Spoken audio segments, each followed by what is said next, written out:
Good afternoon, Ava here. I would like to welcome everyone to the iBlind Users Group, or iBug meeting for Saturday, September 27th, 2025. This is episode number 166. Thank you for joining us on this beautiful autumn afternoon. This meeting is being recorded. We have an awe-inspiring and informative meeting planned for today. We will first review some iBug announcements, as well as some recent Apple news and rumors. Then, Randy will do a demo, and Herbie will review the recent Apple event. Finally, we will spend any remaining time answering any questions you may have. Now, I would like to turn the meeting over to the Ladybug herself, Sandhya Rao. Ready to go, Ladybug? All right. Yes, it's me, the iBug Ladybug, I guess. Okay. So we are here on a beautiful, like Ava said, beautiful September afternoon. We're so happy that you have chosen to be here with us, and we welcome those who will be listening to our recorded podcast later on in time. We have a busy program ahead of us, and we will get started with an icebreaker. And let me say, I was torn. But here's our question. So you're going to tell us who you are, where you are from. And we need this to move quickly. I don't want any treatises or, papers on this topic. I just want an answer. Your favorite subject in high school. This is in honor of the beginning of school in September. All right, so Julie, you can unmute everybody. So say who you are, where you're from, and your favorite subject in high school. Quickly, let's go. Go. This is Desi in Franklin, Arizona. Robert, go Robert.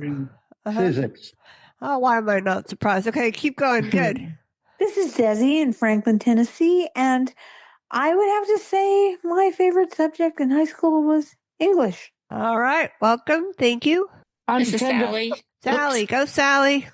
I'm from Oregon, Corvallis, Oregon, and my favorite subject was biology. All right, thank you.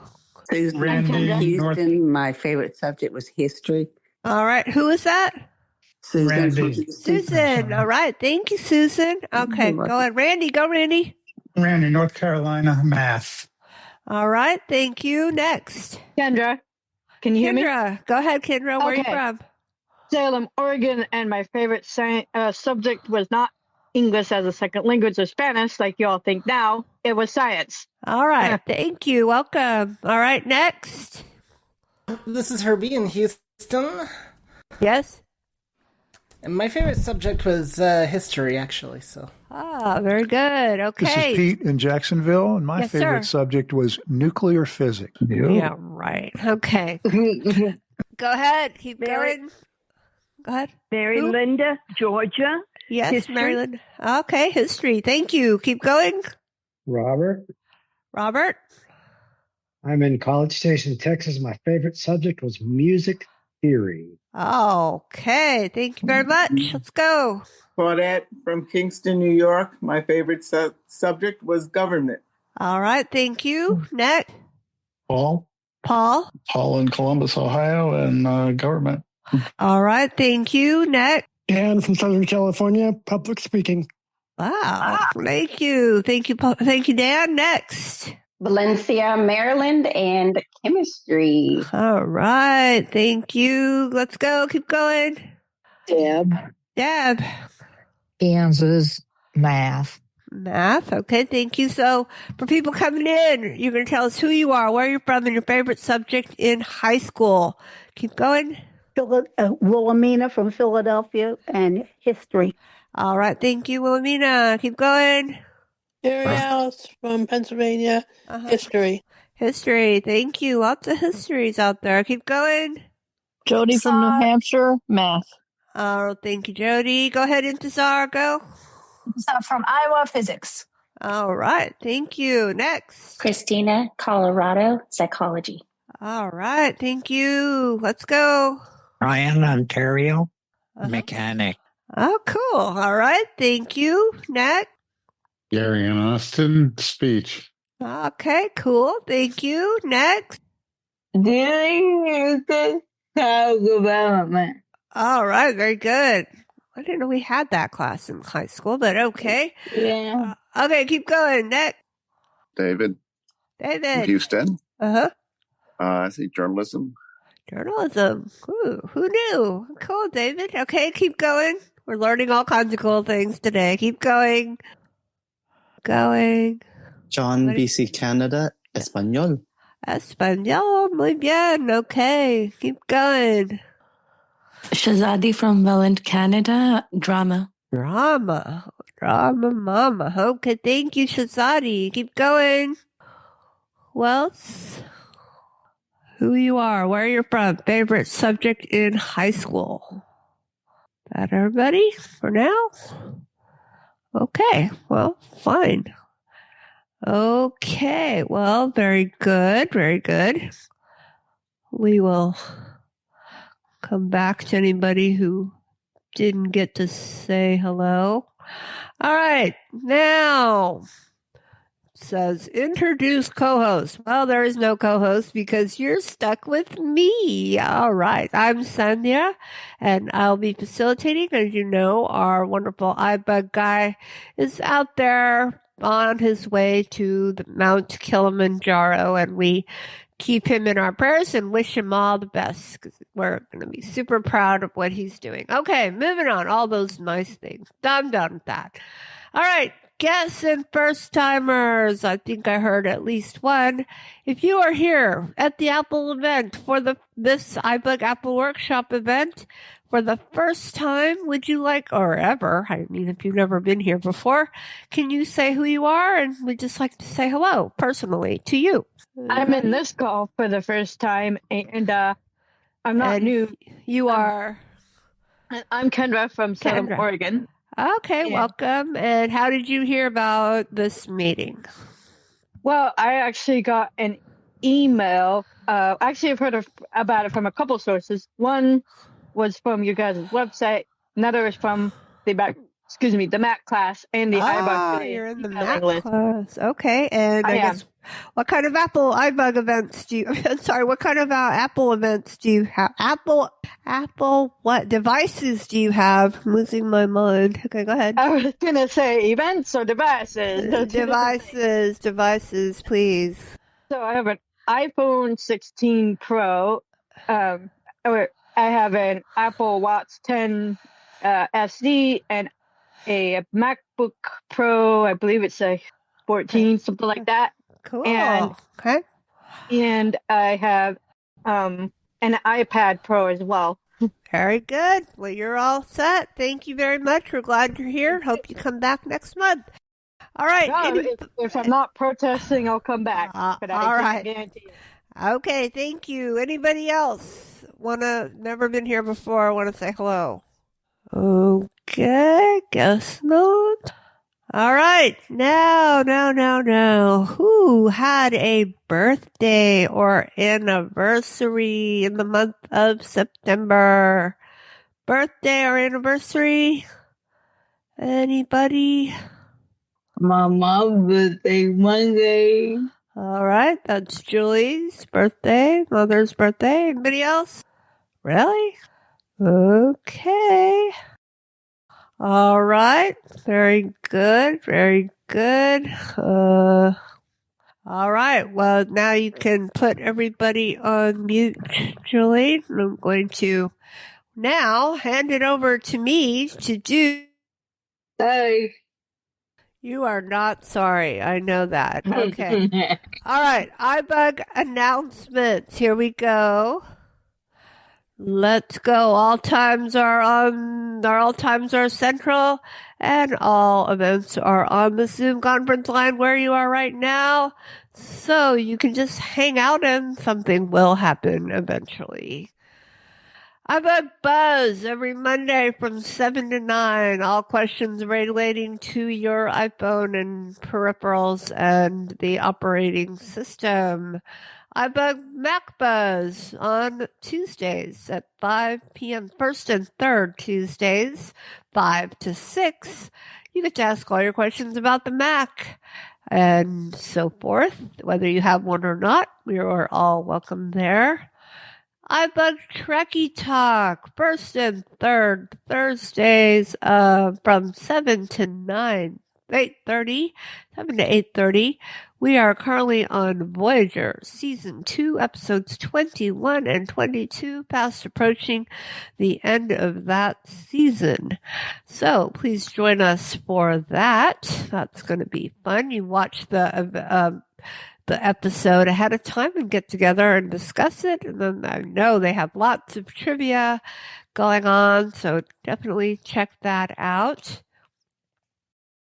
Next, we have iBug Night at the Virtual Movies every Friday. We just had an awesome night last night. We watched the Billy Joel And So It Goes Part 2. So we were up late partying it up. So that's every Friday at 8 p.m. We have social time at 7.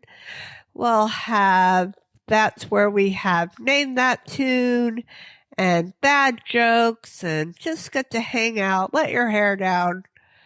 And let your hair down. And then we have discussion and trivia after each movie. We cover a wide range of movies. And if you want to know what the movie is before the infamous email comes out, you can come to our Monday Night Buzz Call at the midpoint halftime show and play our game and try to figure out the clues. And you will know the name of the movie before anybody else. Okay, then what else do we have? iBug Unplugged on October 4th. Coming up next Saturday, we're going to be doing, guess what, by popular demand, created by that lady with all those creative skills. We're going to be playing the New York Times game Connections. So if you were here for her demo last month, you know what I'm talking about. And I would suggest you review that recording so you know what we're doing next time at iBug Unplugged. That will be from 7 to 9 on October 4th. Then, what do we have? iBug Mini Buzz on the 2nd and 4th Tuesdays from 5 to 6. We get to cover all the hardware that we don't get to talk about anywhere else, such as meta glasses and all the other kinds of glasses and peripherals. So you can come there for that. The iBug Vila Book Club will be on Thursday, October 9th. From 6:30 to 7. And we will be discussing The First Lie Wins. L-I-E, The First Lie Wins by Ashley Elston, DB 118773. Okay, so please join us for that.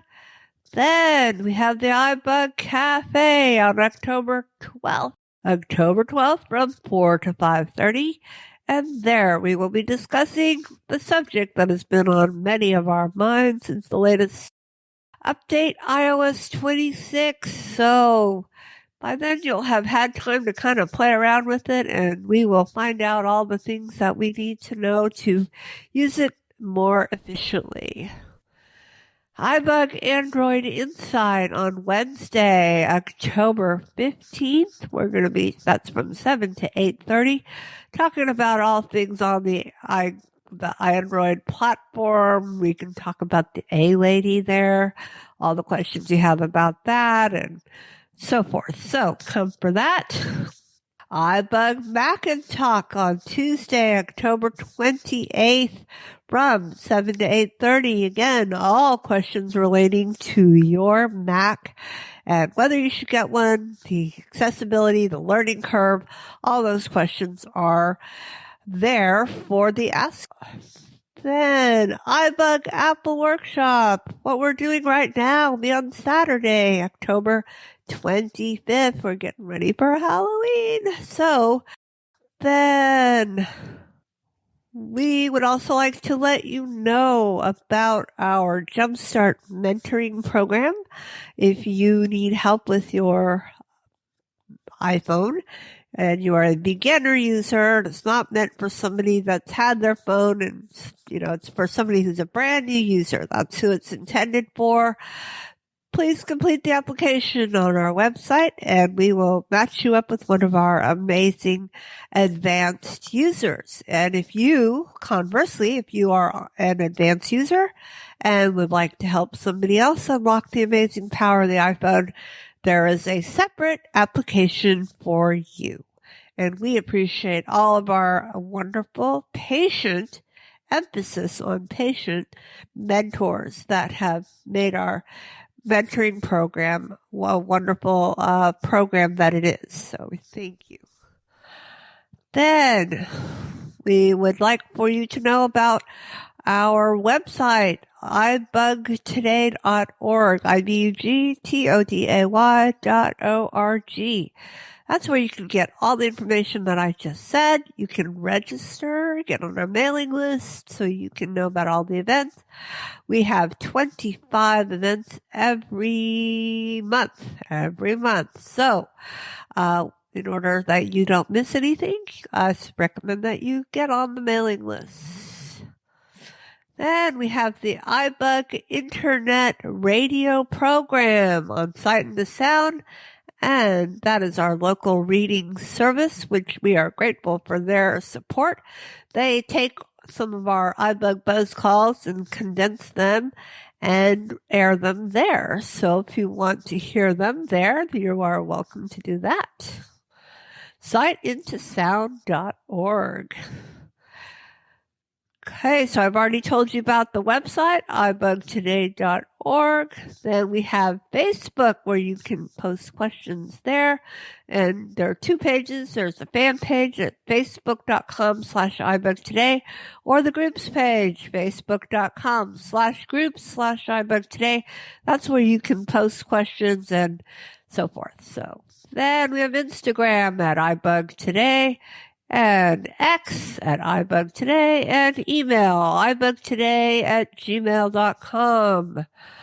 All right, that was a summary of the iBug news. So if does anybody have any questions about the news, or you can unmute them, Julie? Are we all clear? This is Innie. Go, Innie. You said you talk about the A lady on. Yeah. Okay. And that is on the Android call. Yeah. Oh. Okay. Yeah. Uh-huh. So that is Tuesday. Wednesday, the 15th of October. Oh. Okay. Thank you. You're welcome. All right. Anybody else? Yeah, we try to keep all of our calls nice and separate so we don't get overlaps, but they do overlap sometimes. Okay, well, now we are going to do our Apple news. So, Julie, put them back on mute. Put them on mute. All right, here we go. We're going to get started with the Apple news. It's about 12 minutes.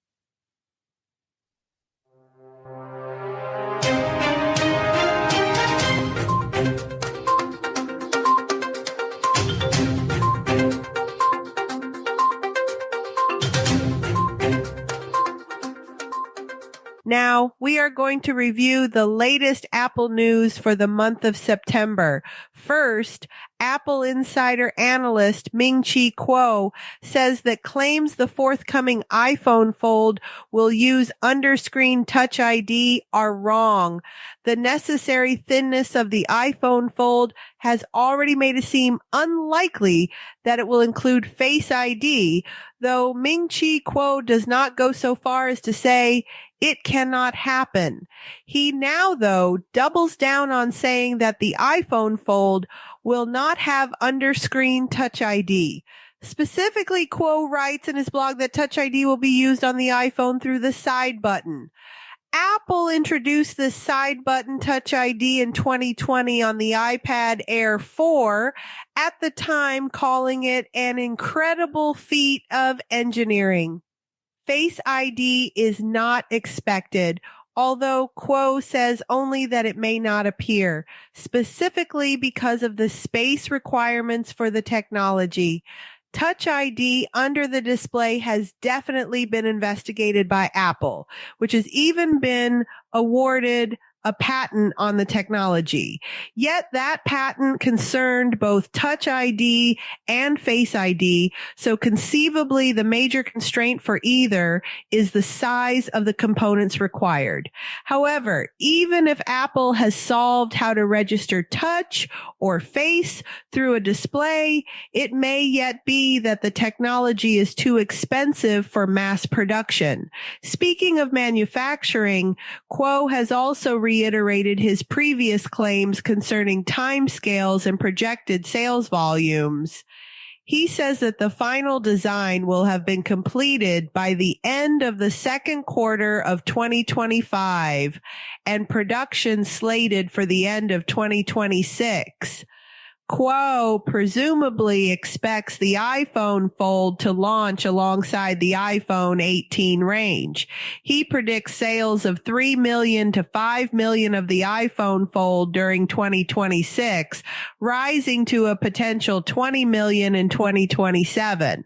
That figure, though, also includes sales of a second generation iPhone Fold, which Kuo seemingly predicts will be released alongside the iPhone 19 range. Kuo is once again providing a great deal of specific detail. He also reiterates his previous claims of the iPhone Fold being between 9 millimeters and 9.5 millimeters in thickness and between 4.5 millimeters and 4.8 millimeters when opened. But Kuo's reports now always vary between information from his supply chain sources to his presumptions based on his previous experience with Apple. Once more, he has failed to say which this report is. Nonetheless, he has previously proven to be one of the more accurate Apple leakers. Although he did first claim that the iPhone Fold would be released in 2024 and feature under-screen Touch ID. Next, the latest health feature for recent Apple Watch models has cleared the FDA, meaning Apple can switch it on and ship it with Apple Watch Series 11. Apple Watch has become a powerful health companion that tracks a lot of metrics to give users helpful insights. Each generation seems to bring some kind of new metric to track, and Apple revealed hypertension notifications alongside the Apple Watch Series 11. A report from 9 to 5 Mac notes that hypertension notifications have now made it past the FDA and can be activated on compatible Apple Watch models. It is a feature that will ship with Apple Watch Series 11 and Apple Watch Ultra 3 on September 19th. The feature is coming to older Apple Watches, Apple Watch Series 9, Apple Watch Series 10, and Apple Watch Ultra 2. Though it's tough to say exactly when that feature will arrive. Apple could activate it over the air or via the watchOS 26 update, going out to the public on September 15th. Hypertension notifications use data gathered over a 30-day period about how blood is flowing through your blood vessels. The new system is able to determine if blood pressure is higher than expected and keep track of the severity of the condition. This isn't measuring blood pressure nor providing that data. It can notify users of potential hypertension, which gives them a chance to consult a doctor or start taking blood pressure measurements with a cuff. Apple is rolling out watchOS 26 and iOS 26 on September 15th, then shipping the latest Apple Watch and iPhones on September 19th. The new hypertension notification feature is expected to notify 1 million users in the first year. Next, Apple publicly called on European regulators to reassess the Digital Markets Act, DMA, arguing that some of its rules, particularly around interoperability with non-Apple platforms, are delaying feature rollouts, e.g. iPhone mirroring, live translation on AirPods. In stronger language, Apple has also urged the EU to scrap or amend the DMA altogether, claiming it hinders innovation and user experience. Next, reports surfaced that Intel is exploring a potential investment or partnership with Apple as it seeks new capital and strategic alliances. Such a move could have implications for Apple's supply chain strategy, especially in semiconductors, though talks are said to be in early stages. Next, OpenAI has reportedly been recruiting Apple talent to build its first consumer hardware device, such as a smart speaker, putting indirect pressure on Apple's ecosystem and supply chain partnerships. We are now going to focus on looking back 40 years at Steve Jobs' Next Inc., the most successful failure ever. Steve Jobs co-founded Apple in 1976 and helped launch the Apple II and Macintosh. By the mid-1980s, internal conflicts arose between Jobs and then CEO John Sculley. In 1985, after a power struggle over the direction of the Macintosh division, Jobs was effectively ousted from day-to-day operations and resigned from Apple.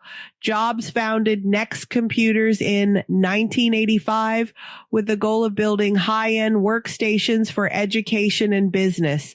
Next machines featured innovative design and advanced software, the Next Step operating system, but were extremely expensive, limiting sales. Hardware sales were weak, and Next was never financially successful as a hardware company. By the early 1990s, Next pivoted to focusing on its software platform. Next failed commercially. It sold relatively few machines and drained much of Jobs' personal fortune. However, it was hugely influential in several ways. One, Next Step introduced object-oriented programming frameworks and a graphical user interface that shaped modern software development. Two, Tim Berners-Lee built the first web browser and web server on a Next computer in 1989 to 1990. 3. In 1996, Apple, struggling to modernize its outdated operating system, acquired NeXT for $429 million. This brought Jobs back to Apple and gave Apple Next Step, which evolved into Mac OS, iOS, and beyond. Next was a commercial failure, but a strategic success in the following ways. 1, it laid the technological foundation for Apple's renaissance. 2, it enabled Jobs' return, eventually leading to the iMac, iPod, iPhone, and Apple's transformation into one of the world's most valuable companies. Finally, only a handful of Apple I computers survive in their original Byte Shop wooden cases, and one just sold for nearly $500,000. Another fully functional Apple I has fetched a hefty sum at auction. This one came with its original Byte Shop wooden case, a rarity that helped drive the $475,000 sale price. On March 20th, RR Auction wrapped up its remarkable rarity sale. The Apple I sold for nearly twice as much as the next highest sale, a lot that included a Sun Yat-sen signed letter, photograph, and book. The machine was listed as fully functional, complete with its original board, cassette interface, Datanetics keyboard, triad power supply, period monitor, and cassettes.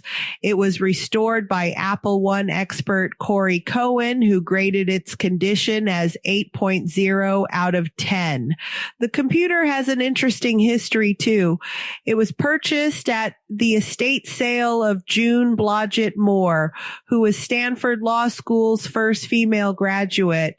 Also in the auction was yet another Steve Jobs signed check. This time it was a check filled out for $10 to cash on June 25th, 1976. It sold for $46,250. Well, that sounds pretty cool, a wooden computer. I guess if I get tired of it, I could always use it as a jewelry box.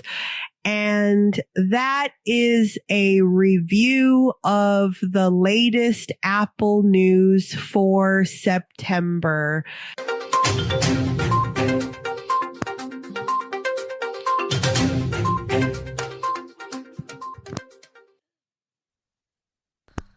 Okay. All right. A little exhausting there. Okay. Anybody have any questions about the Apple News? Julie, you can unmute. Yep. Okay. Or if you have something to add that we didn't cover. Questions? Can they unmute? This is Pete. Go ahead, Pete. Whose voice was that? That was my voice. Questions about the news? I have a question. This is Sally. Go, Sally. What were they talking about? The mini fold. What is that? Yeah, the iPhone Fold. It's going to be a foldable iPhone that they've been talking about for a while. I think Google has one, so Apple has to have one too. There's like all the speculation as to how they're going to do it and where the buttons are going to be or not going to be. So yeah, I don't know. Is it going to have like a cover that'll? Oh, excuse me. Yeah, no, don't worry about it. I mean, we've been talking about this for so long. They keep on changing what it's going to look like and what it's going to do, and on and on and on. What was your question? So is it going to have like a cover that folds over, or is just the whole phone going to fold into two pieces or three pieces? I've read these descriptions and I don't have a clear sense of, I mean, I'm sure there are graphics where probably need to get somebody to tell me what it looks like. I personally don't know. Does anybody know what it would look like or what's to be gained by it? What's the deal? Why? I think more screen space for other, people want to watch things on their iPhones, I guess. It gives you a bigger screen, I guess. That's my thought. Okay. Thanks, Sally. Thank you. Don't hold your breath, Sally. It'll take a while. Okay. Oh, yeah. And they're going to be pretty pricey, too. So Simple's good for me. Good afternoon, everybody. Hey, Ted. Welcome. All right. Any other questions? Can you hear me? Yes. Who's that? It's Kendra here. Yeah, go ahead. So from my understanding about a folding phone in general, from having read a few, rumors and stuff in the past, is that the phone is supposed to be in like segments where you fold it up, and it's supposed to have more than one screen. At least that's the way I understand a folding phone. I don't know how exactly what the Apple one will look like specifically, but that's my understanding of what one would be generally speaking. Okay, thank you. All right. Anybody else? Questions about the news or anything to add? Alexa, what time is it? It's 2:36 p.m. Somebody's got an open mic. Who's that? Okay. All right. No questions? Okay. All right. Well, then, Julie, you can put them back on mute. We are moving quite along. And now we are about to start our next segment. We have a demo by someone who has never done a demo before. We're super excited. And Randy, you want to say hello? Sorry, putting him on the spot here. Sorry, I was unmuted. There you are, Randy. Hello. Enjoy. All right. Okay, we're going to listen to Randy's presentation, and then we will have questions. So be listening carefully. Here we go. I just gotta get a message to you. Hold on. One more hour and my life will be through. Hi, everyone.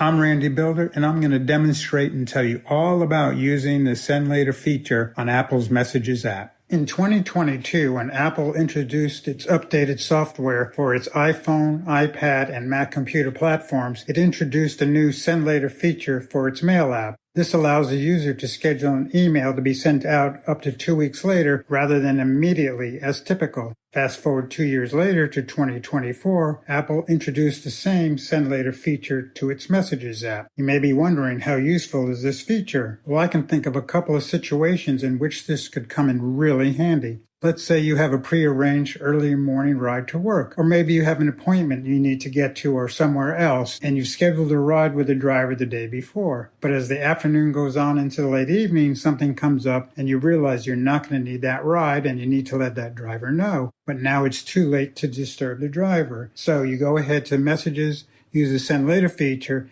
and that message will get to the driver in time before they come to pick you up. The other situation is, let's say somebody from the household needs to pick something up or run some other important errand before they're on their way home. But you know you're going to be working during the time or busy and not able to get that message to them at a timely manner. You go over to Messages, use the Send Later feature, and that message will get to that person before they're on their way home. And you can probably think of other handy uses. There are some caveats when using the Send Later feature with Messages. The first one is compatibility, the most important. If either one of the two following conditions exists, then you will not find the Send Later button underneath the app's drop-down, which is just to the left of the Messages text box. If you're not running iOS 18, iPad OS 18, or Mac Sequoia or later, you will not find the Send Later button. The second case is if the recipient you want to send a message to is not an Apple iPhone user, you also will not see the Send Later button. There is a workaround for either one of these incompatibilities. I have used it, it works. However, it involves using the automation section of Apple's Shortcuts app, which is a whole nother story that we won't get into here.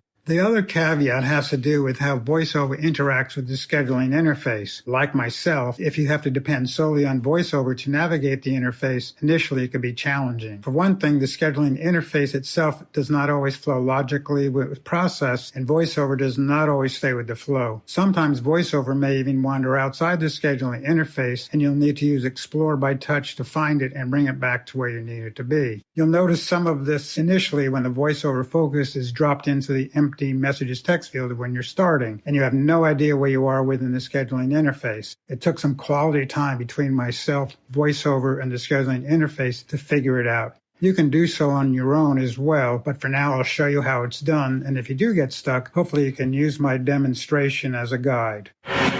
Now we're going to go ahead and use the Send Later feature to schedule a message for a contact. In order to do that, the first thing you're going to do is open up Messages, select the contact you want to schedule a message for, and then navigate down to the bottom of the screen where the iMessage text field is. Note, the text field does not need to be editing, but the VoiceOver focus needs to be over there. Once on that field, you can flick once just to the left, double tap on that Apps button with the drop down, and that's where I'm at now. Apps button. Double tap. Camera. Now I'm going to flick right 5 times till we get to Send Later. Photos, stickers. 2. Apple Cache, audio, Send Later. Message, text field, is at Messages. Okay, now we're in the Send Later scheduling area, and let's explore that a little bit. VoiceOver focus, I don't know where it went, so I'm just going to find it.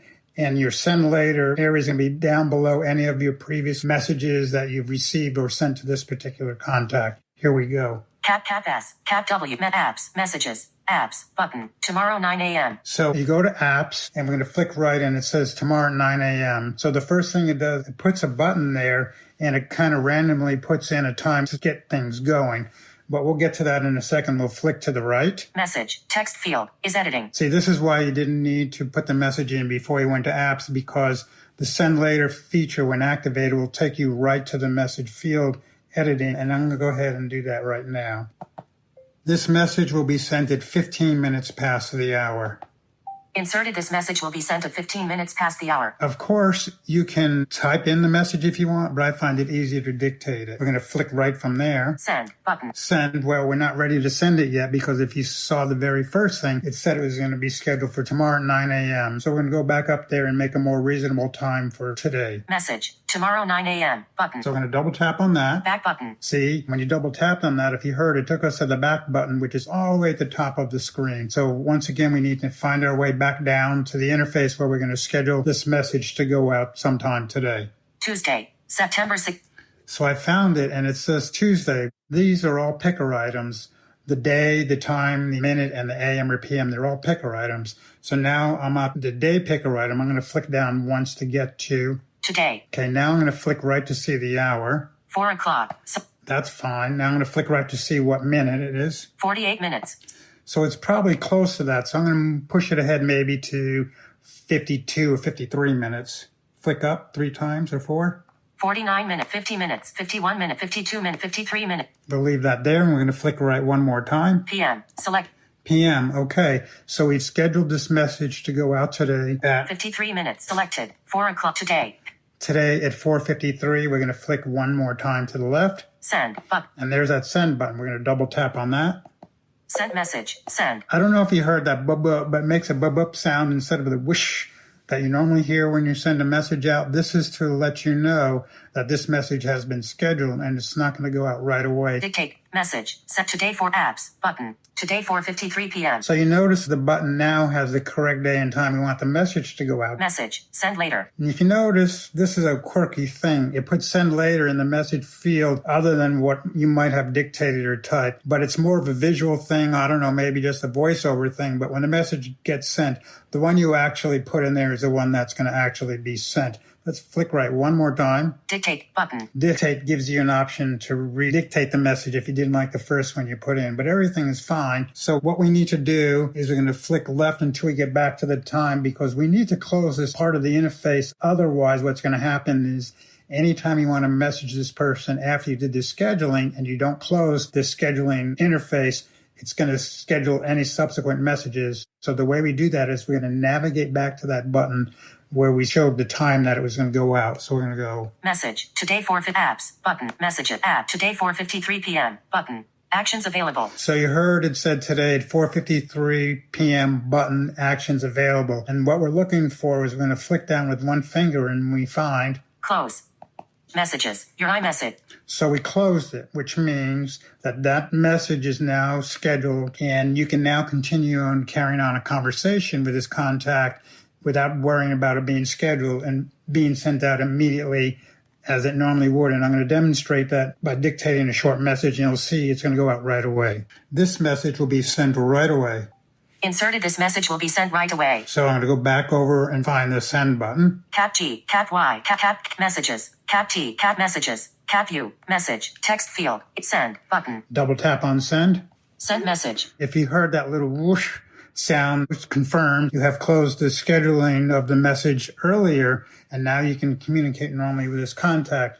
But just to be sure, this message is still up there to be scheduled. Let's explore. And the way you find it is your scheduled messages are going to be at the bottom of all of the messages to and from this contact, and that's a way to try to find it. You're probably going to need Explore by Touch because there's no container or heading. There's no other setting that's going to take you down to it. I've already tried that. So let's see where we are. Messages.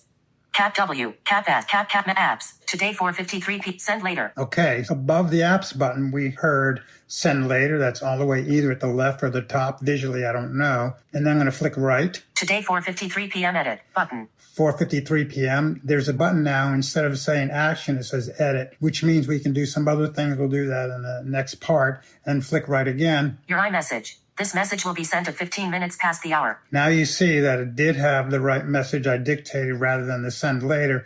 We'll flick right one more time. Apps button. And we're back to apps. So everything is all set with this message. We've got it scheduled. And now since we closed the interface, we can now interact with this person without a problem. And that's how you schedule a message.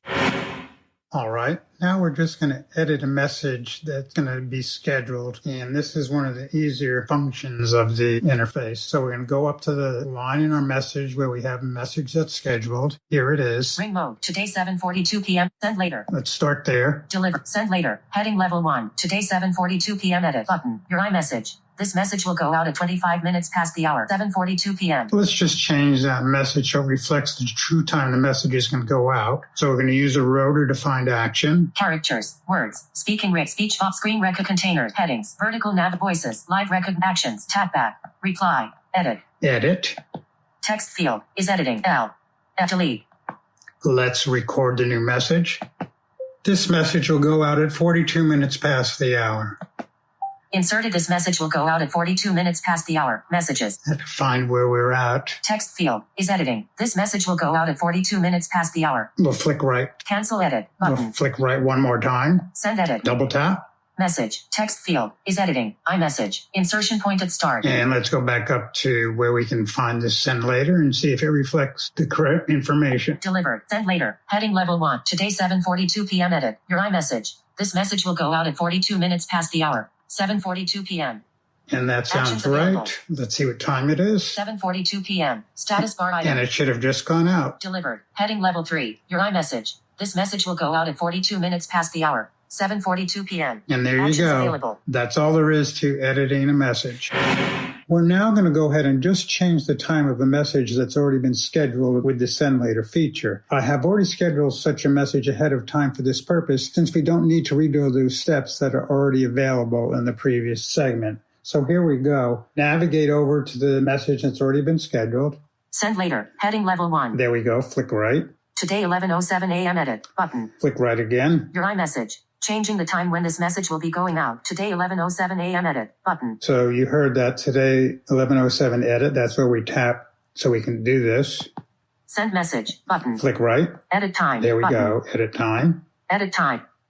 Today. Picker item. Adjustable. We like today, so let's go to the hour. 11 o'clock. Selected. Let's Picker go to item. 10. Adjustable. 10 o'clock. 10 of 12. And I think 10:28 will be a good time to watch this happen. 27 minutes. Selected. Okay, Picker item. let's go Adjustable. up. 28 minutes. 28 of 60. AM. Selected. Picker item. There we go. Adjustable. 1 of 2. So let's review it. Today. Picker item. Adjustable. So we're going to go today. 10 o'clock. 10 Selected. o'clock. 28 minutes. 28 Selected. minutes. Picker AM. AM. Selected. Picker item. Now, this is one of the quirkiest parts of the interface, especially when using VoiceOver. You'd be looking for maybe an OK, a confirm, or an update button.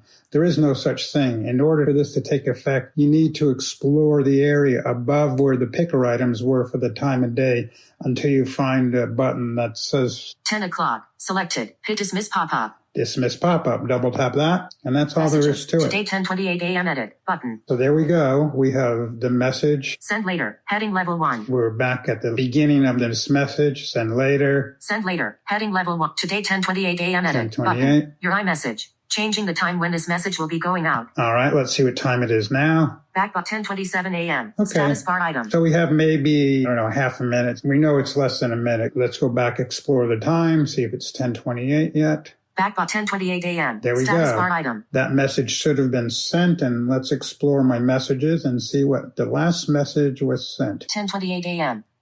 There it Actions is. available. And that's how you change a message time to be sent. It's that simple.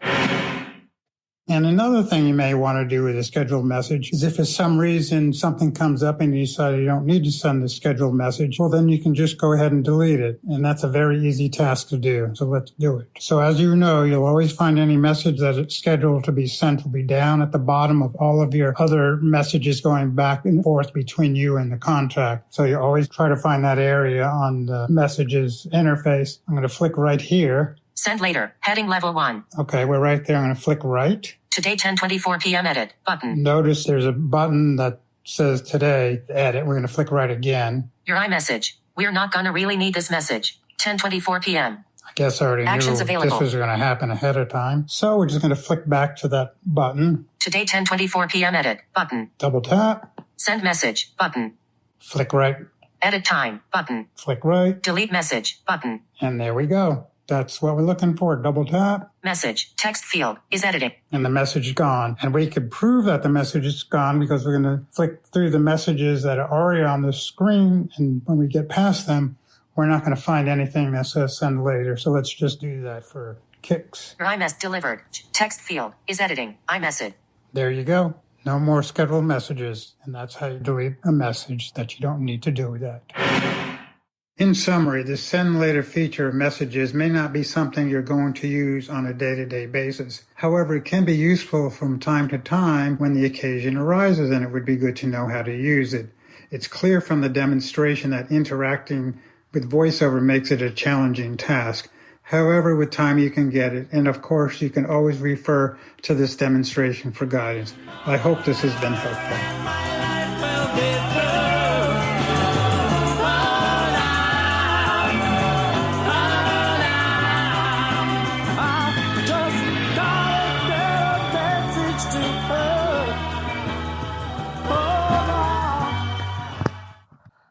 Wow, that was awesome.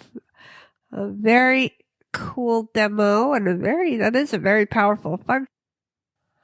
And we are so grateful for Randy to take that on. And that was no small task. So we thank you, Randy, for that. Does anybody have, you can unmute everybody, Joey. I want to just add some quick. Oh, yeah, go ahead, Randy. Yeah. So this was recorded before iOS 26 was out, and since it's been out, I installed it on both my iPhone and on my iPad, and there are some slight changes. For example, the iPhone, if you remember when I said when you double tap on the apps button, which is just to the left of the message field, you flick right 5 times, you'll get to that send later feature. Well, with the iOS 26 on the phone, it jumped down to 6 flicks to the right because they threw audio in there.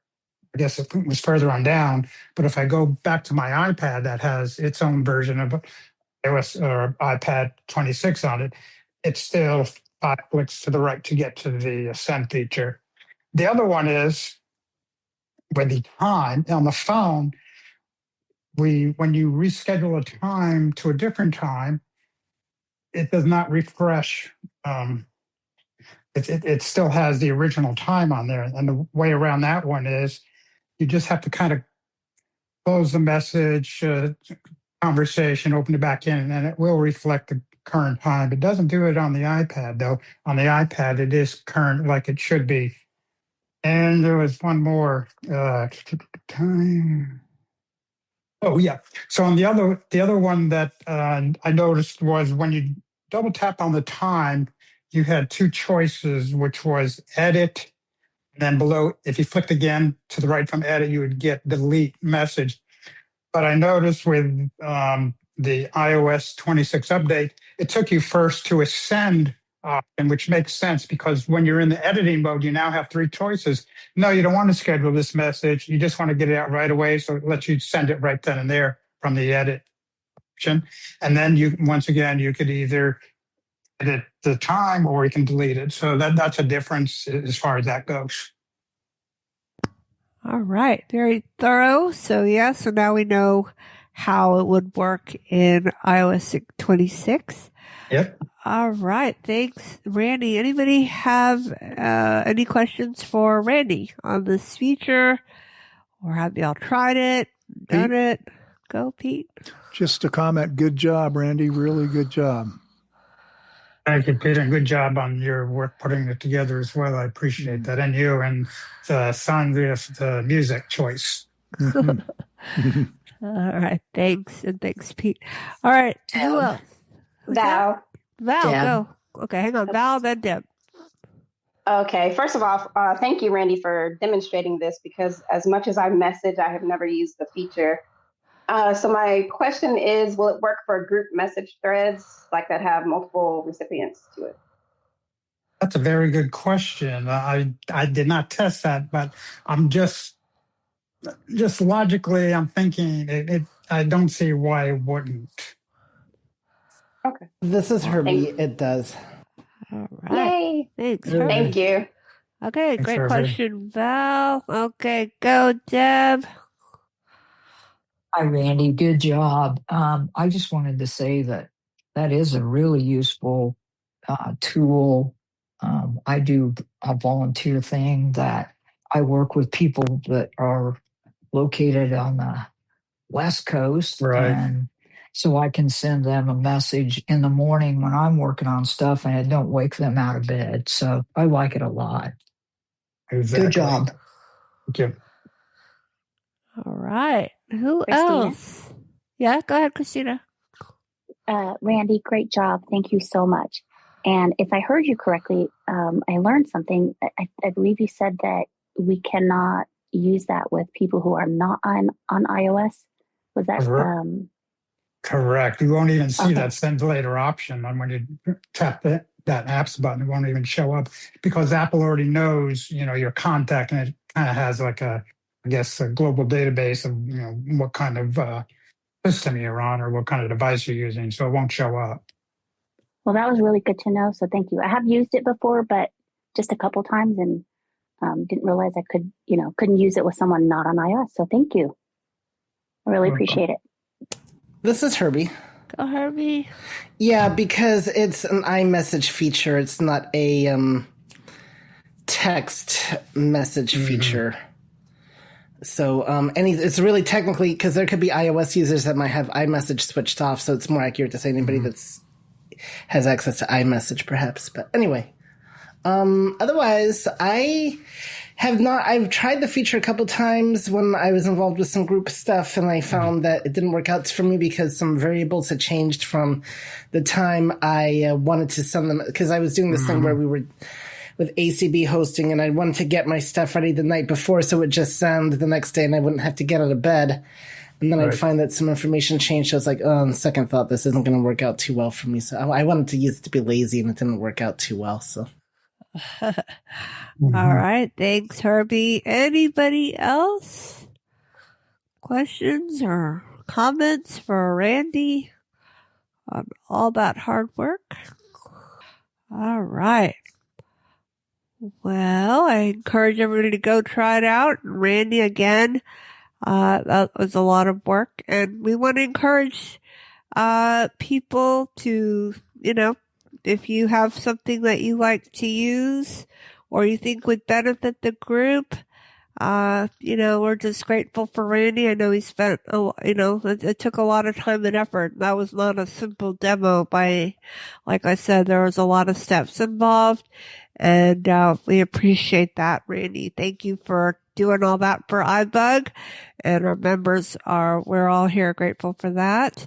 And if anybody out there would like to do a demo, you can send an email to ibugtoday@gmail.com. And you too can be as cool as Randy. Well, maybe. I don't know. But anyway. Yeah, I don't know about that. I know. It's hard to, but very good, Randy. Thank you, thank you, thank you. Okay, imagine the applause, okay? There they are. Okay. All right. Now. Hold on. We can give him applause. We can give him applause. I can give him applause. Okay, and it's not a bunch of kids either. Yay. All right. Wow. Wow. There you go. Standing ovation there. Wow. Quite enthusiastic, aren't they? Quite a crowd. Okay. Yeah. Oh my gosh. Thank you. Sorry if I've inflated his ego, but Okay. Wow. That'll carry over to the next demo too, okay, Randy? Probably not, but that's okay. Okay. All right. So now we are going to... What are we going to do? We're going to say hello to anybody new. I don't think anybody new joined us, but did anybody come in that didn't get to say hello? You can say hello now. This is Angelo in Ottawa. Angelo in Ottawa, for you, we have a question. What was your favorite subject in high school? Geometry. Ooh, yeah. All right. Thank you. Is that in Georgetown? Ed in Georgetown. Go, Ed. Favorite was history. History. And around Roman and Greek. Oh, wow. Okay. Thank you, Ed. Who Ted else? Houston. Ted. I guess choir or lunch. Choir or lunch. I like it. I like it. Thank you, Ted. Who else? Anybody else? Who you are, where you're from, and favorite subject? I realize I didn't go. I don't know what my favorite subject was, really. I guess it would have to be math. I would think government. It should be government, right? But it's I mean, law. Unless you just randomly decided to go to college for something, you know. Yeah. I think it was English, probably. I don't know. I wanted to be a writer, remember? So, hey, does learning how to board the bus count as a subject? Yeah. Okay. So we're gonna do a door prize. Okay. And the question is, there is an Apple. Okay. Rules. Rules are, you've won in the last 6 months. 6 months, you are ineligible. You are obviously our iBug team is not eligible. Facilitators, mentors, and so forth. All right. The question is, we refer, and this only refers to this news presentation that we heard today. We refer to an Apple leaker. What is his name? His name, and what was he specifically? They were talking about something that is going to be there or not going to be there. There's a 2-part question. His name, and then what was it that he said was going to be there or not there? It's kind of a vague question, but what is the name of the Apple leaker that we quote a lot in this call? No? Nobody? Val? Christy. Val. I believe it's Ming Cho. Yeah. Okay. And the iPhone Fold.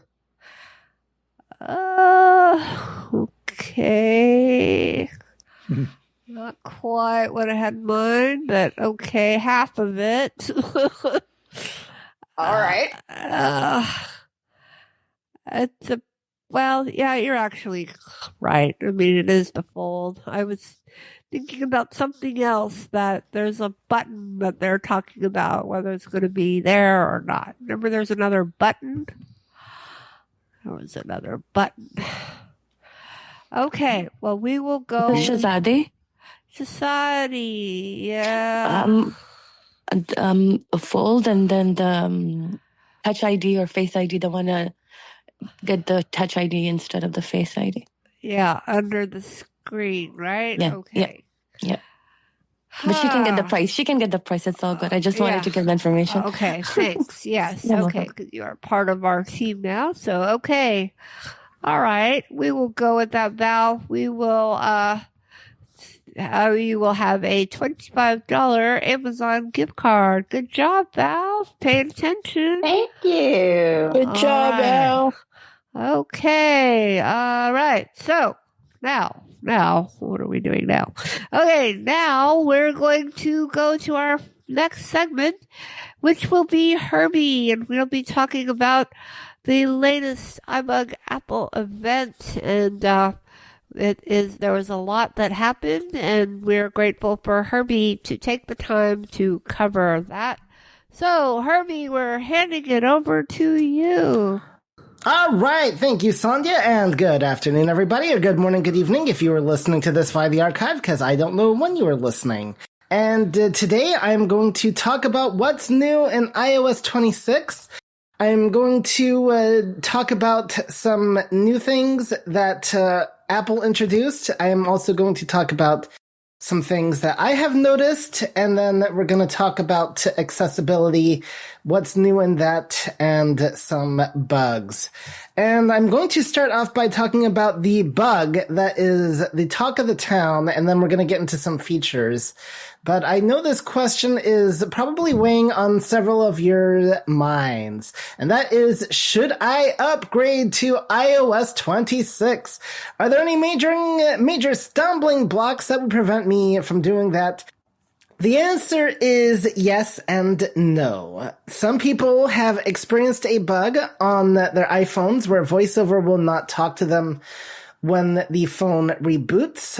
I have not experienced this on iOS 17, but I have experienced this on previous iOSs, i.e. iOS 18, and I know of at least one case where somebody has experienced this on the 18.7 update, proving my point that it is not just related to iOS 26. And in fact, this has been an ongoing problem going back to whatever the iOS was for the 14.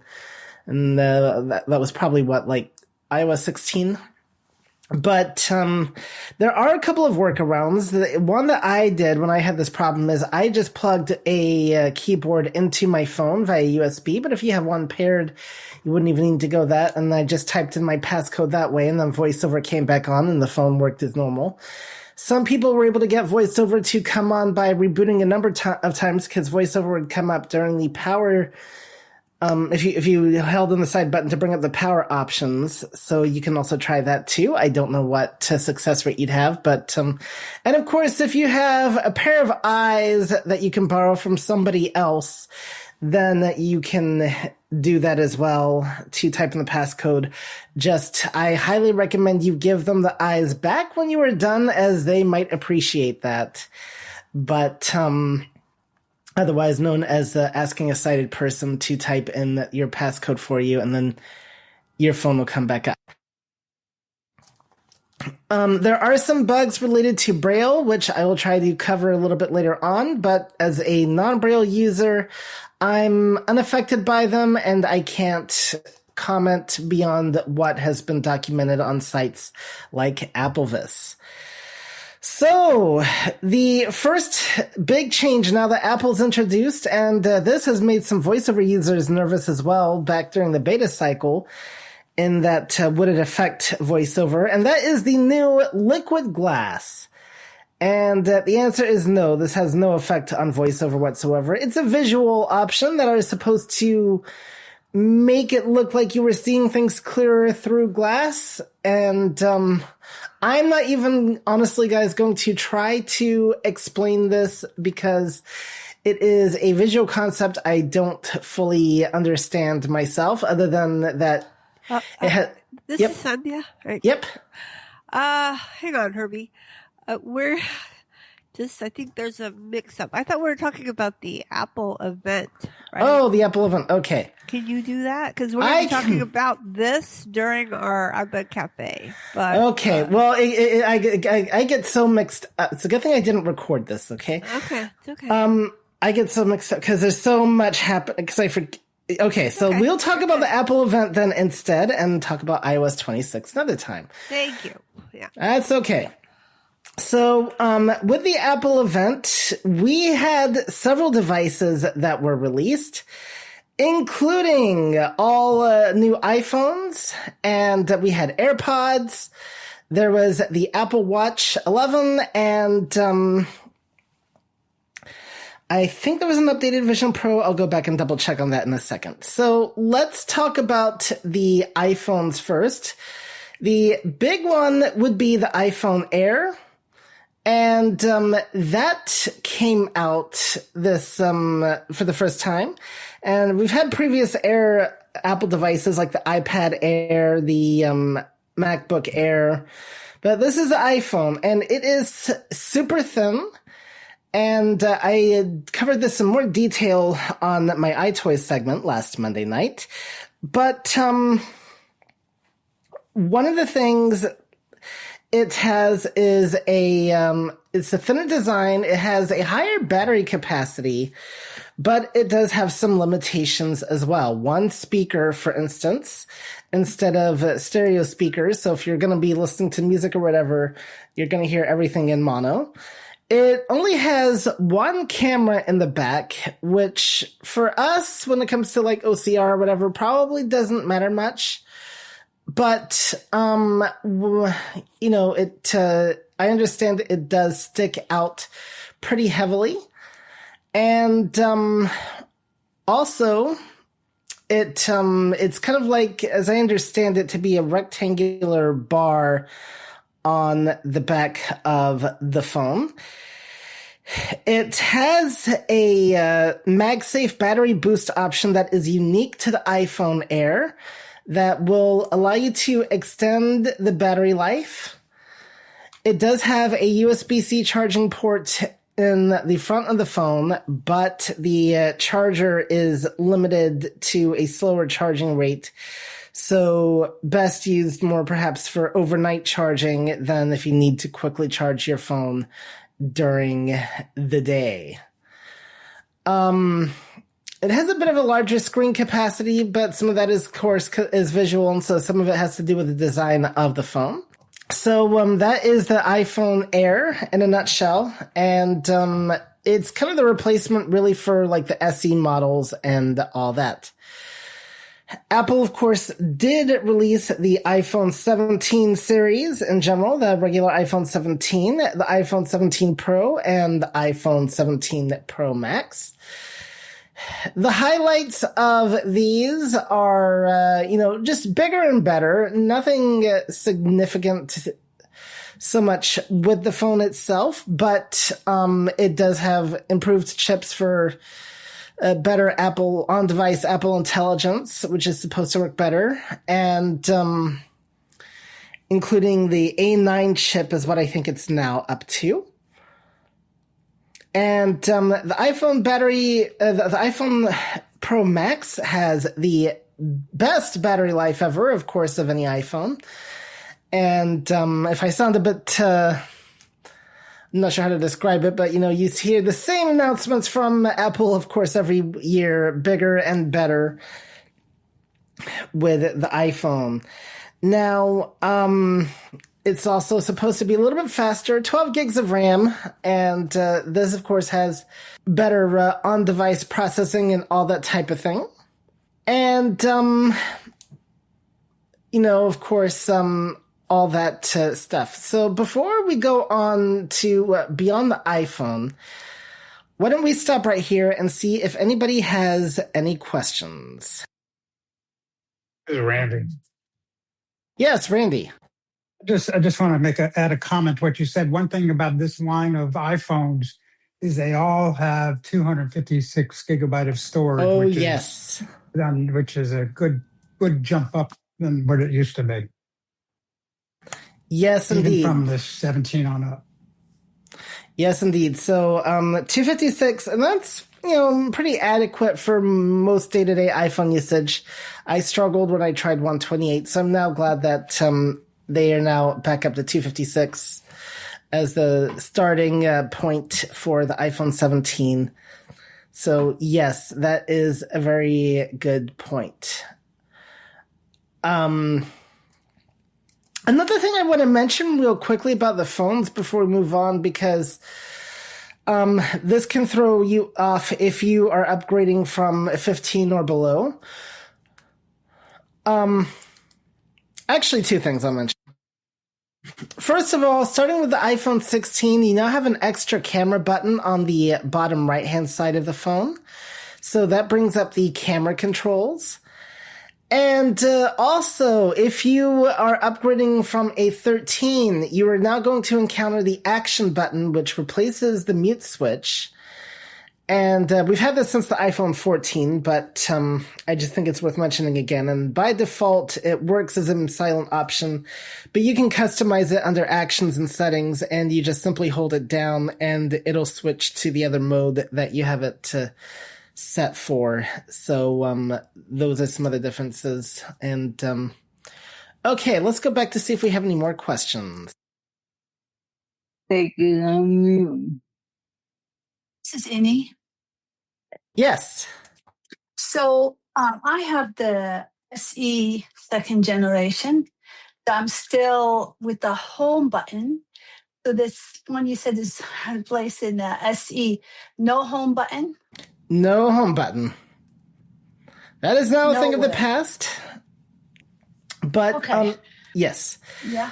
So, but that's okay. So 2 things. One, to emulate the home button gesture, you simply slide up from the bottom until you feel a vibration to unlock the screen. And then 2 vibrations if you are wanting to enable the app switcher. It sounds a little bit more complicated, but I can assure you from personal experience, it does come natural very easily over time. I got used to this back with the iPhone XS, but it definitely felt a little bit strange for about half a day, and then now it feels strange to encounter a home button. Your side button now is your Siri button as well as your power button, and you still, of course, have the option of a passcode, but you can also do Face ID, and one thing, though, if you're going to set up Face ID, first of all, have voiceover on because it's going to turn off some things that make it a little bit more important for sighted people with attention awareness and stuff like that. And it's very easy. You just point your phone at your face and you just turn it around. And it's pretty fun, actually. I enjoy setting Face ID up. In fact, I much rather set it up than fingerprint sensor. Fingerprint, you sit there and you put your phone on the button and it goes vroom, it tells you to lift up. Vroom. And Face ID, you just turn your head around and it makes little noises. So of course, a lot of people, normal people find that irritating, of course, and that's rightfully so, but yeah. So I find it very easy to set up, and like I said, if you do it with voiceover on, it'll walk you through the process. Don't wear glasses or anything like that. And there are some options you can enable if you still wear masks. At least I think they're still there. All right. Great question, Annie. This is Annie again? Yes, ma'am. Okay, so right now I don't have any password or anything. It's exposed. But anyhow, is the SE second generation would be, I uploaded the 26, IS 26. Is it going to be comparable? Can I use it as long as I have? Is it going to keep up with all the new technology for a while? With all the changes? You're not going to get Apple Intelligence. So depending on what you're wanting to use feature-wise is going to have somewhat of an effect. So you definitely won't get like a language translation or anything like that. But, I don't know how long, Apple only knows how long the older phones will be supported and what will be supported. Overall, they're pretty good about trying to keep things up to date. But, like I said, the biggest thing I think you'll lose out on with the older iPhones is the Apple Intelligence. But to be fair, you really need, if you want to take full advantage of Apple Intelligence, you do need at minimum an iPhone 16. So it's not just the SE models that are affected. Of course, limited camera options as well, which may or may not affect you as a blind person. So those are the main things that I can think of that will impact with older phones. Also, you may notice, at least I have with some older phones, is, they may slow down after a while as the updates continue. But, and of course, as you use your battery, the longer and longer you use it, you're probably going to eventually notice it declining more, and it may or may not be easy to replace. This is Annie. Yes. I noticed when I uploaded the iOS 26, it really, it's slow. Now, it talks slow, everything's slow. But I'm trying to take advantage of that home button as long as I can. Yeah, that's all what I wanted to say. Thank you. All right. Okay, hold on. Before we get to the questions, I'll say I would definitely see about upgrading as soon as I possibly can. I don't know that I'd recommend the Air myself because it is a limited phone, but if nothing else, a basic iPhone 17 is what I would recommend. Okay, go ahead, Jody, and then Yeah, I Pete, just want to you'll be make a after. quick comment. When you update the phone, it's going to be slow at first because the phone has to do a lot of indexing and internal changes. So it's not necessarily a reflection of your battery life right away. The phone's got to do some thinking first. That may be the case. I've never noticed that my phone being slower with updates at first, but interesting. All right. And Pete. I just want to reiterate what Herbie said, Annie, about the home button. The home button, in my opinion, is highly overrated, and you will not miss it for more than 2 hours once you buy a new phone without a home button. Don't be afraid of losing your home button. Gary. Yes, Gary. I just wanted to agree with what Pete said about the home button because I upgraded my phone about 3 weeks ago or so. And in fact, I had to do something on my old phone a few hours later. And I had to, which was an SE3, and I tried to swipe up from the bottom on that phone. So it was really easy. The adjustment for me was easy. So not that it would be for everybody, but I think people are maybe worrying about it, maybe a little needlessly.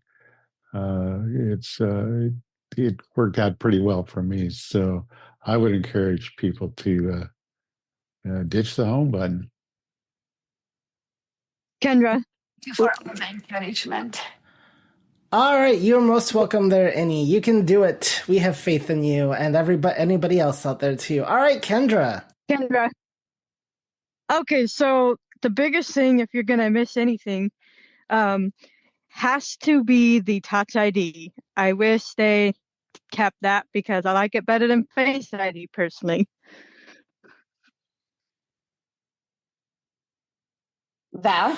Well, that is definitely a matter of personal opinion. I honestly have found Face ID to be more reliable over the years. And because sometimes I just have situations where Touch ID won't recognize certain fingers for whatever reason, or if you get out of the bath or the shower after a while, you can't unlock your phone. So the one advantage with the Touch ID is you could definitely unlock it from your pocket, and there's a great slogan there. But I will have to respectfully disagree with you on that. But there you go. All right. I personally like the Touch ID because for me personally, I know not everyone agrees, and that's okay. But I found I was able to have less issues with it personally. But that's me. So, Wilhelmina. All right, there was somebody, but I think it was Beth. Val. Val. Okay, Val. Yes. I'm curious because I haven't heard anybody talk about the colors of the iPhone 17 series other than I remember at the Worldwide Developers Conference, they mentioned like a copper color. So I'm just curious about the colors that are with them. I'm going to be honest with you. I never pay attention to any of that because I really don't care. I even avoided getting laughed at when I got a rose gold iPhone and did not realize till much later on it was pink. So if anybody is able to comment on the colors, then... This is Sandhya. Yes, Sandhya. I think there's a deep blue, Val.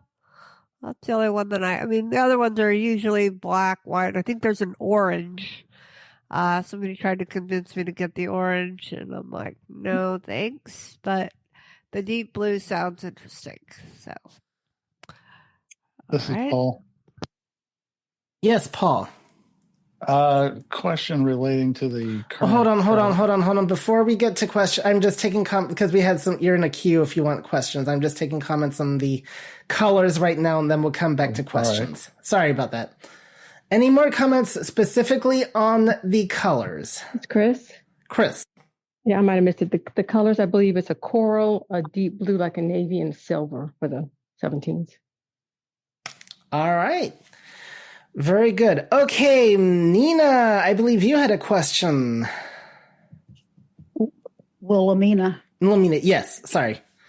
Two things. One is a Face ID. for those of us who are very dark complected, it does not work. Sorry. It will. Good to know. Yeah, I've tried it several times, and it doesn't always identify so I don't use it, and that's again personal choice, I guess you could say. But my question really is about the mute buttons, the silent and buttons. You said something earlier, and I either I didn't understand it or I missed what you were saying. So can you talk about the mute button, because I have the 16E. And it's different than when I turn off, for silence and for turning it back on. I don't always know it's back on. Okay, so I think the 16E has this now. It should be do you have 3 buttons on the top left of the phone? Yes. Okay, so the button above the volume button is called the action button. Ah. And by default, it switches between silent mode and regular mode, and you enable it by just holding down the button. And in fact, I can actually show you. So here, I'm turning this up so you can hear it. So if I hold down this button, activate to expand. Thank you. If I hold down the button, Ring mode, silent mode. It told me that it was in ring mode, and now switching to silent mode, and it made a little vibration. And when I want to switch it back, silent mode, ring mode. It tells me the first mode that it's in, and then it switched back to ring mode. So that's what I do when I hold it down. Now, the other thing I mentioned, if you don't want it to be a mute toggle, if you want it to do something different, under settings, there is now, you'll find an actions button. And under there, you can change the option for the actions button. So there's several things it can do, like it can launch voice memos, the camera, it can bring up do not disturb. So you have some choices with that button. So under settings and under actions button. Actions button. Yep. Okay. Very good. Thank you. You are most welcome. All right, Paul. Herbie, this is Pete on that action button before we move. All right. Sorry, we got Peter, Paul, and then maybe we'll have Mary afterwards. I don't know. Anyway. I haven't heard Mary yet. But just a point, if anybody has had difficulties with the actions button, I have it set to mute and ringer. And it does not you do not hear a voiceover if there's a rotor setting that you have in the off position. There's a action regions and no, there's a what's that? There's a voiceover rotor setting called regions, active regions and announcements. I'm sorry. And if that's in the off position, then you will not get voiceover to articulate your ringer and mute button. Thank you, because that's silent on the others. Yeah, thank you, because that's where mine is. I don't hear mute, silent, and ringer. Yeah, if you go into your settings and go down to open voiceover and go down to rotor settings, and be sure that you flick down till you'll find active regions and announcements, and be sure that's in the on position, and that will restore your speech for that actions button. Excellent. All right. As somebody that keeps a clean rotor, I never knew that. So, all right. Very good. Okay. Now, Paul. Okay. As far as the setting the new phone up and having a problem with the voiceover, if you happen to have a pair of somebody's glasses, not mentioning any names, would that be of help to the person working on the phone? Okay, that's a very good question. So, I don't. Yes and no. Maybe I honestly. I can think of a couple of problems, actually. One, if you're like me and you have your screen brightness set to 0 and, you can turn off the screen curtain, so that I guess you could show the camera in some light and that would help, but you're still going to need to know where you're typing. So, I don't know if it's easy enough to visually see if you're showing your phone through a camera with, whether it's the Meta glasses or even another device camera, if you can see, if somebody can actually visually tell you where your finger's pointing.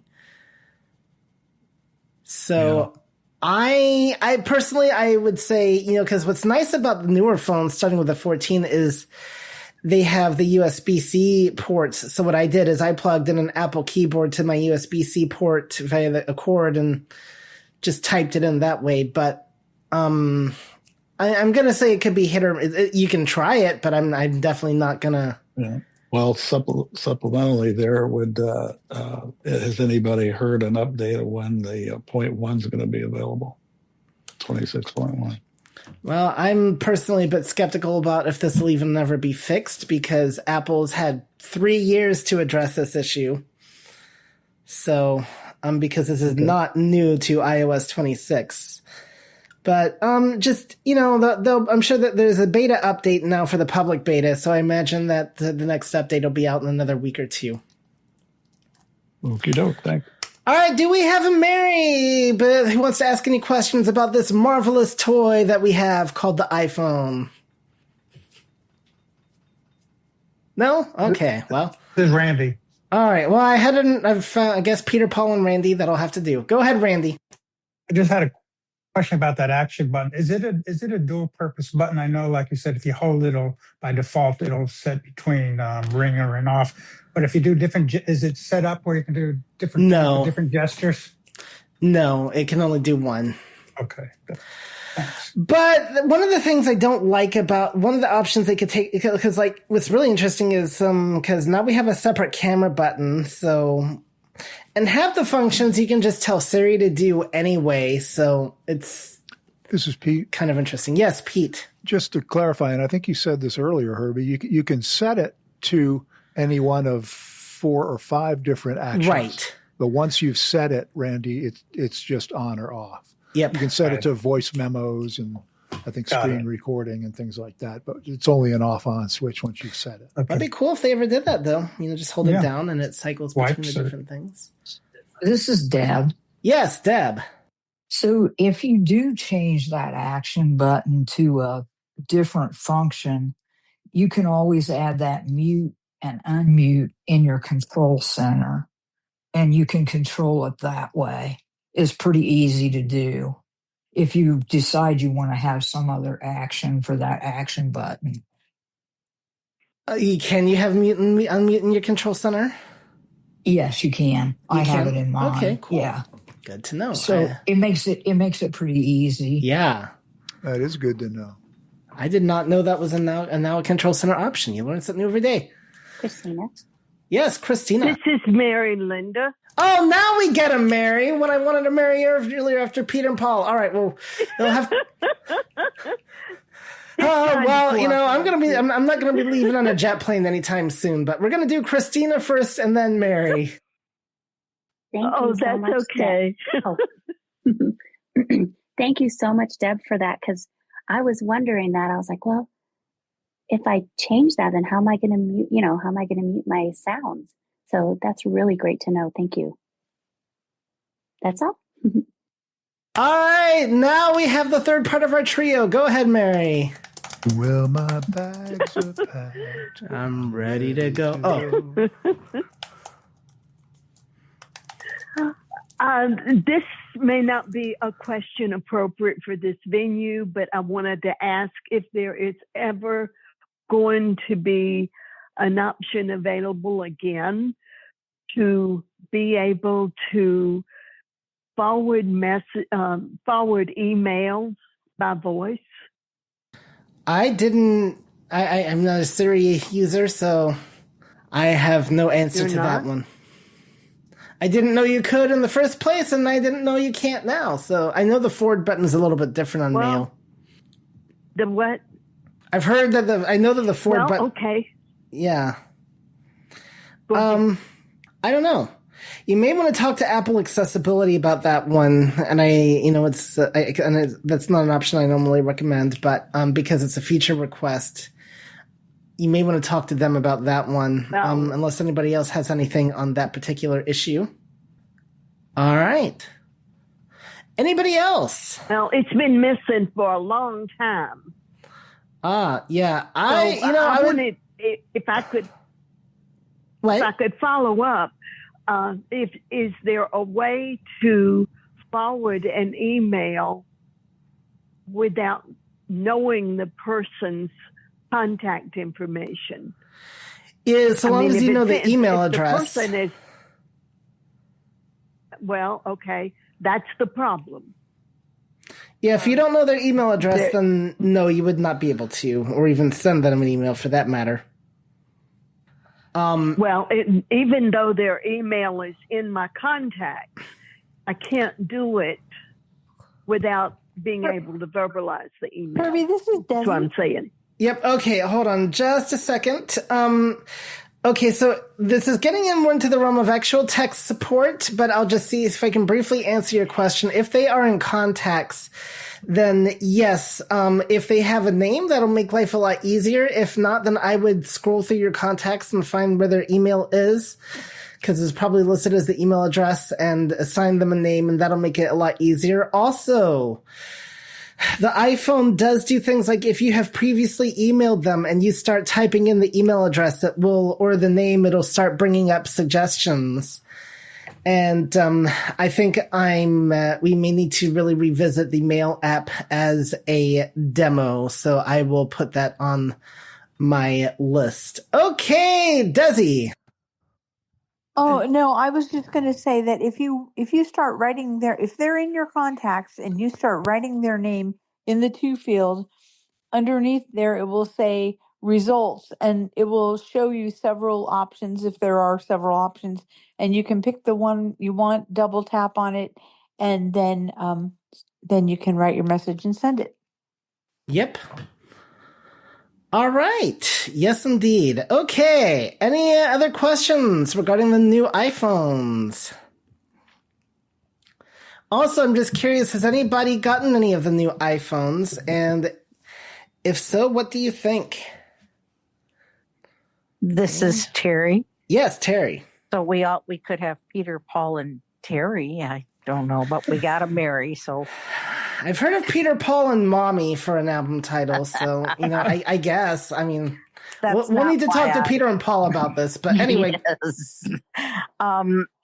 So I am soon to go from the SE 2020, which has the home button, to either an iPhone 16 Pro, probably, or possibly a 17. I have to, do some price comparisons and all that. But I have heard that there aren't really very many for us, for people who are blind or visually impaired. And I happen to be totally blind, so I don't use the screen visually at all, or any light, anything. And if I use cameras, it's for, OCR kinds of things. And so I have heard that there are minimal differences between the 16 and the 17 for us. And I'm wondering if anybody else has heard anything about that. So, is it going to be more advantageous for me to get a 17, or just go ahead and get the 16 because it's out there and seems to be working well for people? And I would get the 16 Pro because the Max is too much real estate for me. So, great question. In terms of the overall phone, no, there isn't much of a difference that I'm aware of. Now, if somebody wants to get me a 17 Pro to play with, I will gladly tell you what I think. But beyond that, I would still go with the 17 Pro. Yes, it's going to be more expensive, but hey, it's the newer phone, so it's going to last you a little bit longer, unless you're planning to upgrade soon regardless. And you should have a better battery life. And I think that'd be worth something. And sometimes there's always little things that don't get mentioned in these updates that you don't know about. Like, I was pleasantly surprised when I jumped from the 13 to the 16 and how good the speakerphone is, not just for the phone itself, but for FaceTime and for Zoom and Clubhouse even. And then now, like, it's interesting, and a lot of people I realize don't like this feature, but what's really I find interesting is now with this new update on the iPhone 16, if you go on stage with Clubhouse and you have spatial audio enabled, you actually still get that feature on the speaker, something that you never got before. So there's, it makes me wonder what kind of other little changes under the hood we'll get over time. You might get some better processing, like if you're going to get the new AirPods or anything like that. So there's no difference with the phone, but I say if you can, just go with newer, and then, you'll have, just a little bit better of a phone. So that's my recommendation. Wilhelmina here. Yes, Wilhelmina.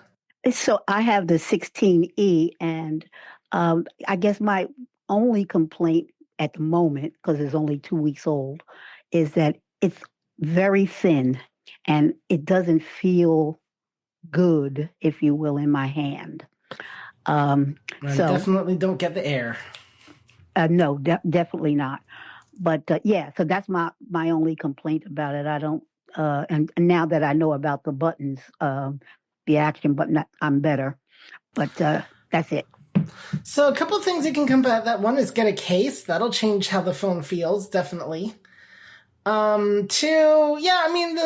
I don't know what the 20E, the 20 SE looks like, but you'll find the iPhone 16 or 17 a little bit thinner.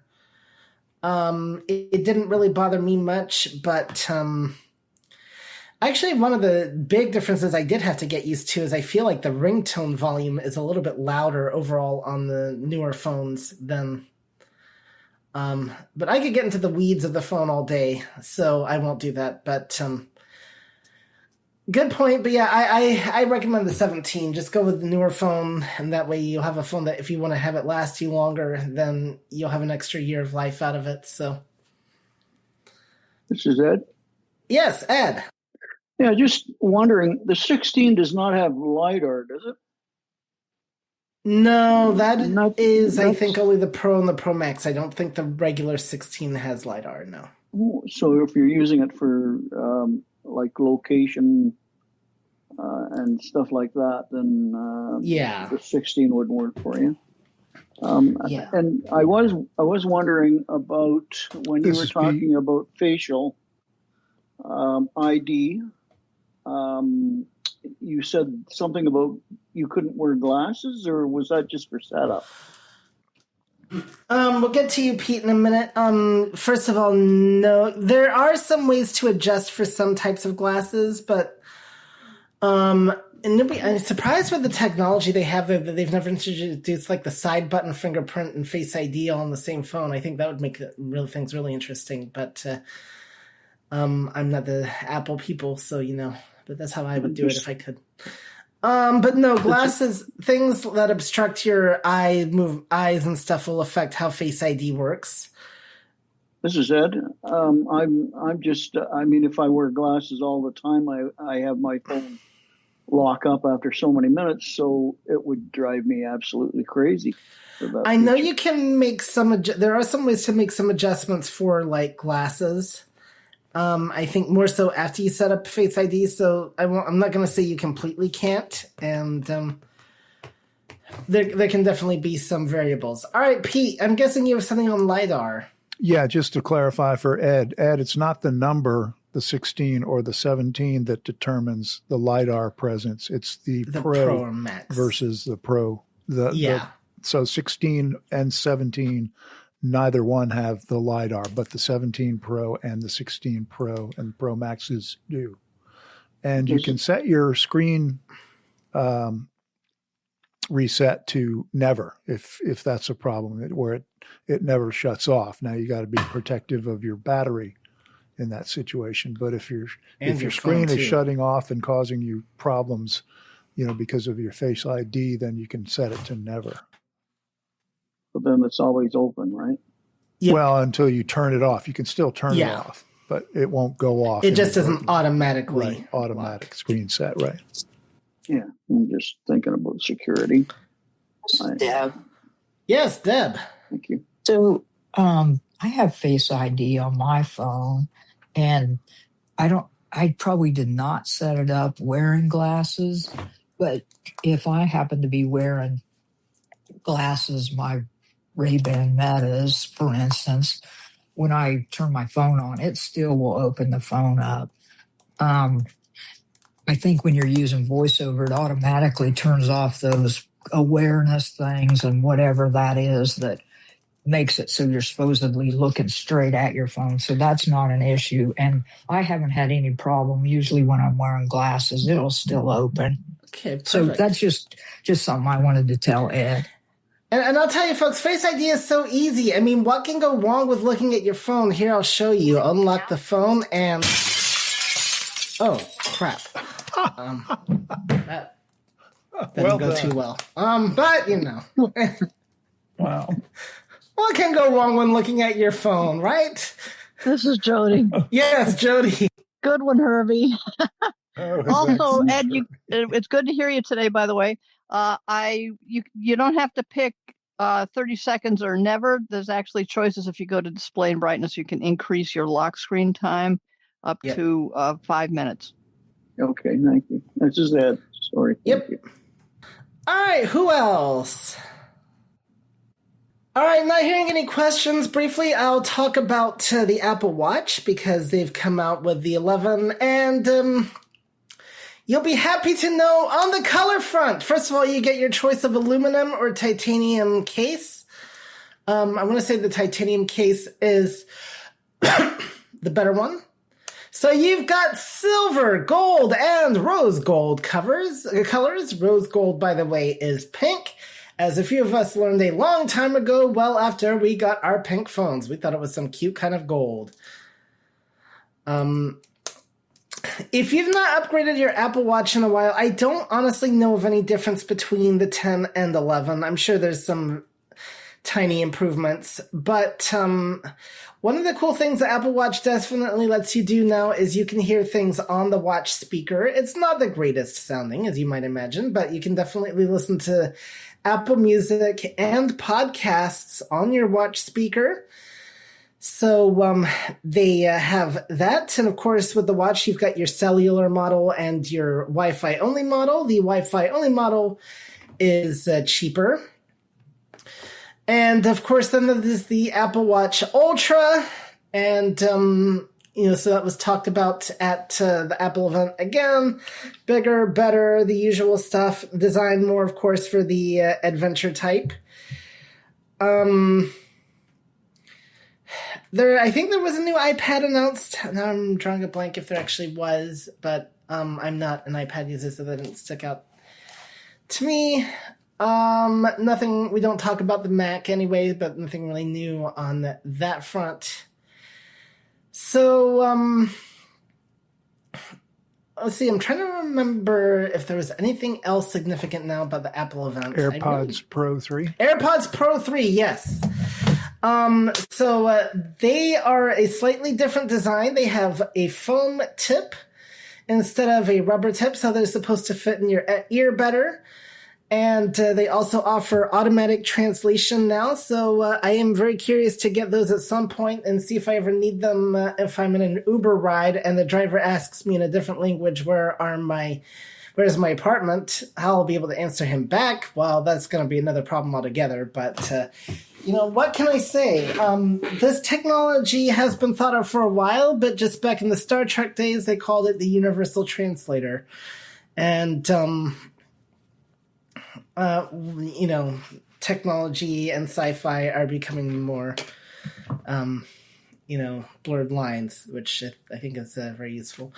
From what I've heard from somebody that had transitioned from the AirPods Pro 2 to the AirPods Pro 3, it's slightly better sound, but nothing that you might notice. However, they think that the noise cancellation is better as advertised, and the transparency mode is a little bit more natural sounding as well, letting you hear your environment that much better. So that is definitely way cool.